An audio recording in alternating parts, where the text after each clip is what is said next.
točke od lepote se ne umiramo, to me zanima, kako ste vi doživeli to tekmo. Pa ja, res je, za nami je res ena izredno težka tekma, izredno težko gostovanje.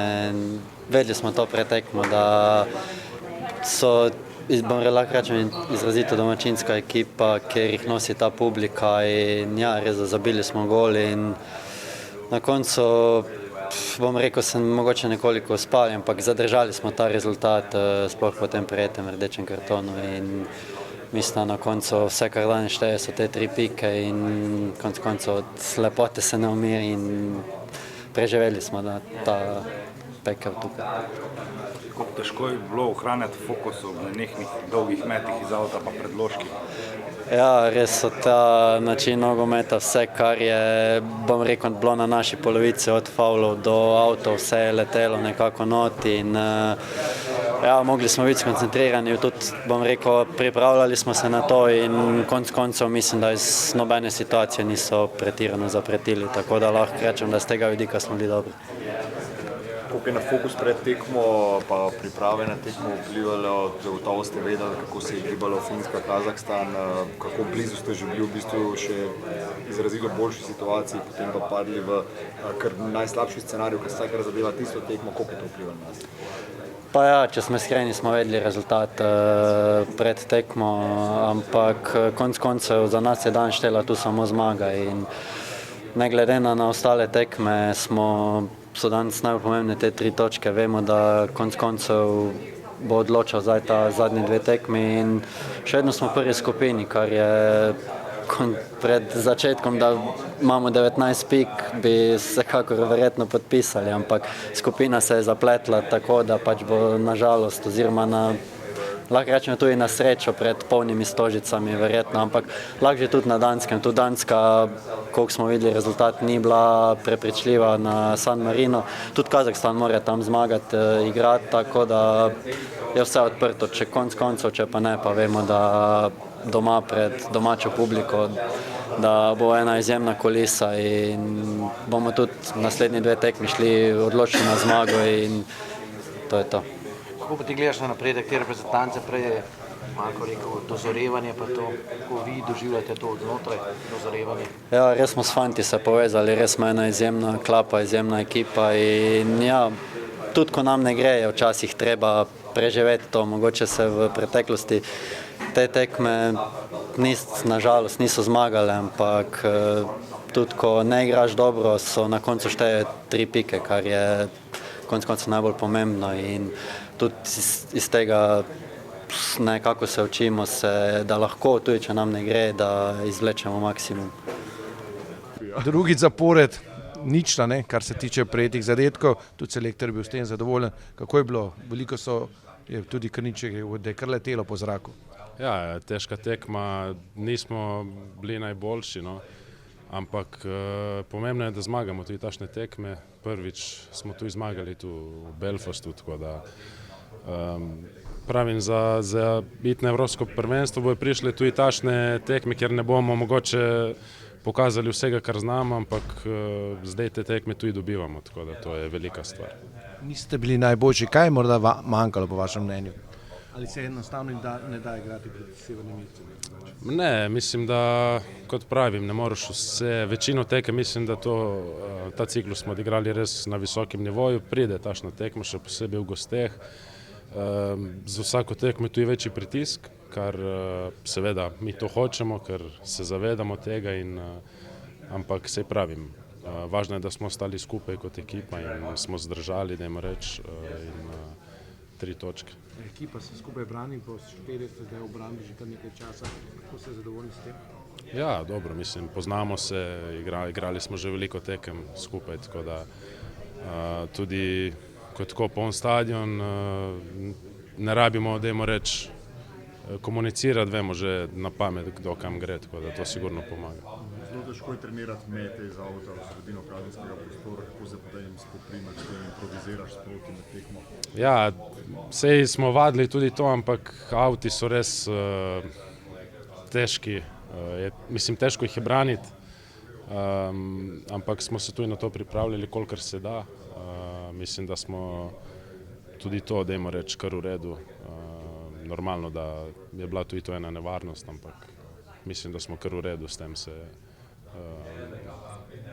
kako bi rekel, spoprijeli. Hvala. Tako da ja, en res lep večer, kljub temu, da umetniški vtis definitivno ni bil najboljši, s tem se strinjamo vsi, ampak, kot sem že prej omenil, da so pomembne 3 točke, ki smo jih tukaj osvojili. Slovenija je prvič zmagala v Belfastu, to tudi nekaj pove, kako težko je to gostovanje in res smo zadovoljni s temi 3 točkami. Zdaj Netflix Beckhama gledal z navdih za prosti strel ali kaj drugi? Ne, nisem še uspel pogledati, nisem še prišel do tega, ampak definitivno bom v prihodnosti. Ja, ne izvajam veliko prostih strelov, iskreno, ampak sem prevzel odgovornost, šla je noter, 3 točke, to je najbolj pomembno. Imela sta z Benijom kar dolgo debato pred izvajanjem prostega strela, kaj je bila nekako ideja, kaj sta predebatirala? Ja, to so te interne zamisli, ki jih na igrišču v bistvu komuniciramo s soigralci.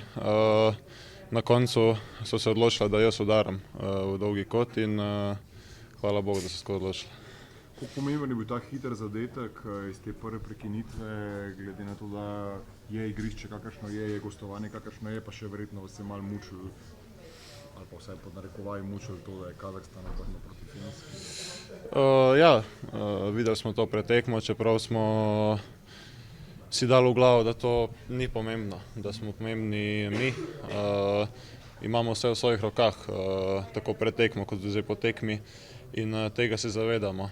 Je pa res, da je ta hiter zadetek nam pomagal v veliki meri, kajti na takih težkih gostovanjih, če začne čas minevati brez zadetka, nervoza pride in res sem vesel, da smo tako hiter zadeli.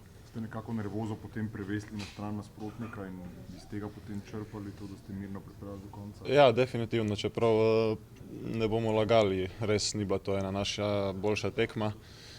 Smo odigrali že veliko boljših tekem, ampak konec koncev odlika dobrih ekip je tudi ta, da zmagujejo, kadar ne gre vse po maslu, kadar ne igramo dobro in to smo danes storili. Zdaj si že steber te reprezentance, eden od članov te hrbtenice, ki tvori izbrano vrsto, kako se počutiš v tej vlogi, je to na nek način uresničitev tvojih sanj? Ja, definitivno. Že ko sem prihajal v to reprezentanco, je bila to zame ena otroška želja, ki se mi je uresničila. Sploh pa biti del, imeti tako pomembno vlogo v tej reprezentanci. To je nekaj, o čemer vsak otrok mislim, da sanja. Je velika odgovornost, ampak hkrati tudi neko zadovoljstvo, nek ponos in sem že večkrat omenil, vedno znova rad pridem na reprezentanco in res smo s fanti ustvarjali eno odlično ekipco, imamo dobro atmosfero in užitek je igrati za Slovenijo. Tam 30 Slovenci, koliko boste komi čakali november, medtem ko boste v Atenah? Ja, definitivno, zdaj je treba malo misli obrniti k klubskim obveznostim, ker imamo prav tako zelo pomembne tekme. Potem pa, ko te tekme oddelamo, pa spet, ja, poln fokus novembra naprej na reprezentanco. Kam bi dal tale gol po pomembnosti na neko tvojo osebno lestvico, kaj na vrh mogoče? Mislim, da na vrh, ja, definitivno, sploh v tem trenutku kvalifikacij, kjer se res zadeve lomijo in smo odvisni sami od sebe, kot sem že rekel, in to je v tem trenutku najbolj pomembno. Tako da gremo v novembrski cikl polni motivacije, polni samozavesti, ampak se zavedamo, da še ni konec. Ito Kebenhavn, prvi na lestvici, zadnjih 2 tekmi pred koncem. Verjetno bi vsi podpisali to pred začetkom kvalifikacije, ampak malo si že omenil. Pritisk se bo večal, zdaj bo pa skozi vsaka poteza pomembna. Ja, definitivno. Mislim, da so že cele kvalifikacije, je vsaka tekma finale, zato ker, kot vidimo, ostali rezultati nam ne grejo dosti na roko. Po neki logiki bi mogel s tem številom točk že biti uvrščen na Euro, ampak tako se je odvilo v naši skupini, smo na vrhu, smo v pole positionu pred tem zaključkom kvalifikacij in mislimo to tudi izkoristiti.